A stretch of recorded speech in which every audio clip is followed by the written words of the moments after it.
Ooh, Jason White here. I've got some information to tell you about an opinion from the Attorney General's office, state of Arkansas. Mr. Tim Griffin gave me an opinion.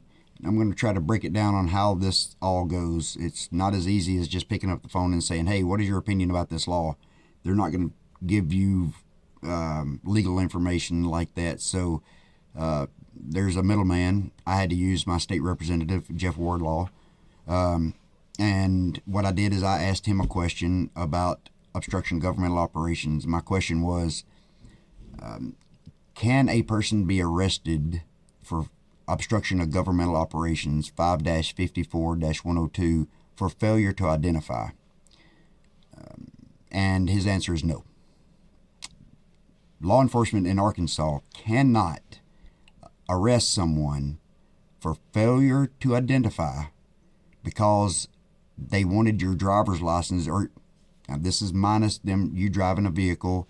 This is if you're driving a vehicle, you have to produce your driver's license, but your identification can only be legally demanded after an arrest. It's just the way it is, because obstruction is a secondary offense. So my question was, can somebody be arrested for obstruction for failure to identify? Do they have to produce a physical identification?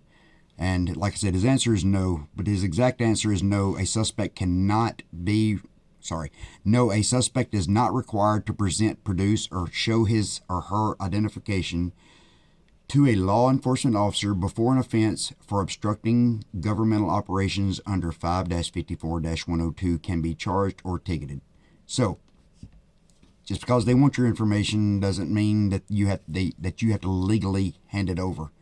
I went over rules for criminal procedures 2.2 and 2.3 before, and I'll be going over rules for criminal procedures 3.1 through 3.4 or 5. I think I can't remember exactly what it is, but I'll be going over that later, and that's the difference between a consensual encounter and an arrest.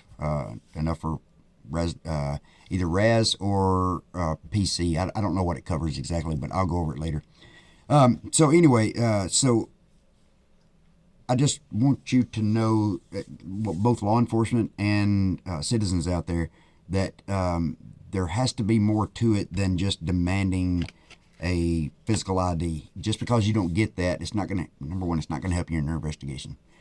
I don't think I ever received somebody's driver's license that said John Doe was walking down this road at such and such time and did this such and such crime. It's just, I know you want the ID.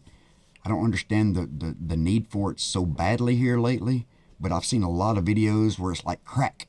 They got to have that ID, and if they don't, they're like, well, I don't know if it's ego when somebody says, nah, I'm okay, I don't want to show you my ID.